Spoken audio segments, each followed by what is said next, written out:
The human body is capable of surviving unimaginable things. For example, flight attendant Vesna Vulović holds the Guinness World Record for the longest survived fall. In 1972, she fell out of a plane that exploded in the middle of a flight at 33,330 feet and fell to the ground. Vesna sustained serious injuries but managed to recover fully and live a long and happy life. On the other hand, there are about 650,000 global deaths from falling each year, and the large majority of those deaths happen at a height of less than 20 feet. So, why do some people survive and others don't? Before we answer what limits human survival, make sure you drop us a like and subscribe to the channel for more content.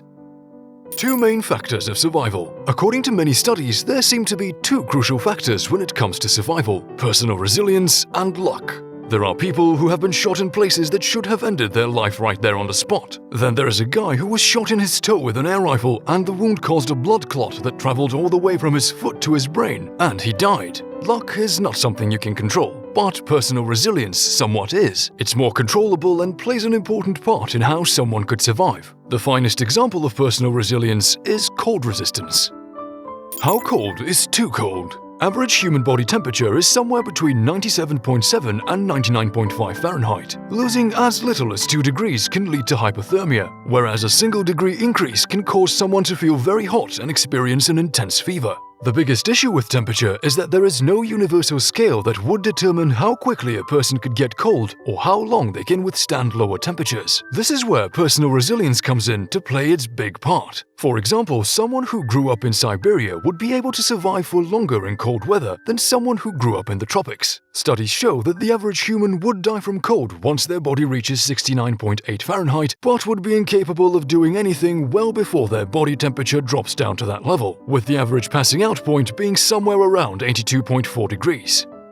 How hot is too hot? As mentioned earlier, raising a single degree of body temperature would cause someone to experience fever-like symptoms such as headaches, fatigue, and dizziness. Once the body temperature reaches 109.4 Fahrenheit, the person would die. Some people survived body temperatures as high as 114.8 Fahrenheit, but this temperature would certainly cause other symptoms such as respiratory failure, convulsions, shock, and even brain damage. All that being said, there is no exact degree that would determine how long a person would survive, as numerous factors like clothing and the person's physical condition and activity play a significant role in survival.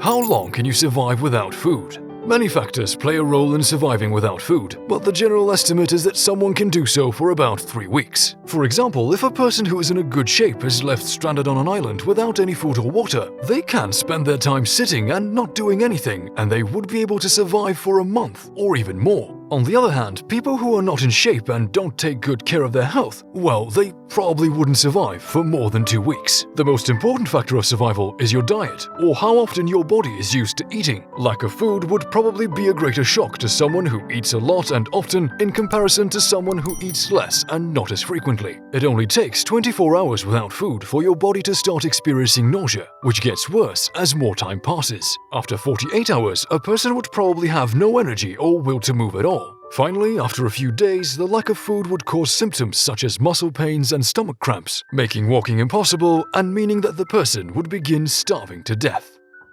How long can you survive without water?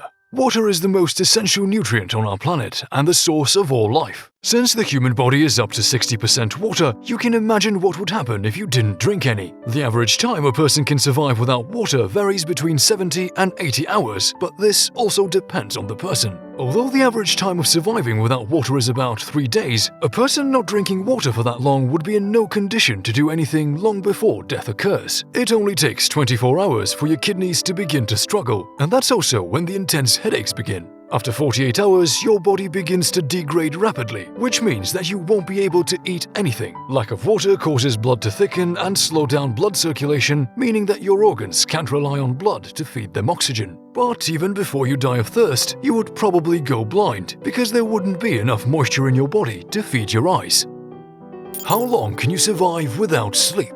The Guinness World Record for not sleeping was set by a high school student in 1964. Randy Gardner spent 264 hours without sleep, but the toll that took on his body was grueling. That's why the world record is no longer available to challenge. After 24 hours without sleep, your ability to function becomes similar to functioning after having a few drinks. After 48 hours, you probably wouldn't be able to solve even the simplest of puzzles. And since it's not ethical to see how long someone can go without sleep before dying, there are no official studies that we can rely on. However, claims from war prisoners and various prison camps say that a person would die of sleep deprivation somewhere between 8 and 13 days. This brings us back to Randy Gardner, who was awake for 11 days. By the time the experiment ended, Randy couldn't move and he was completely unresponsive.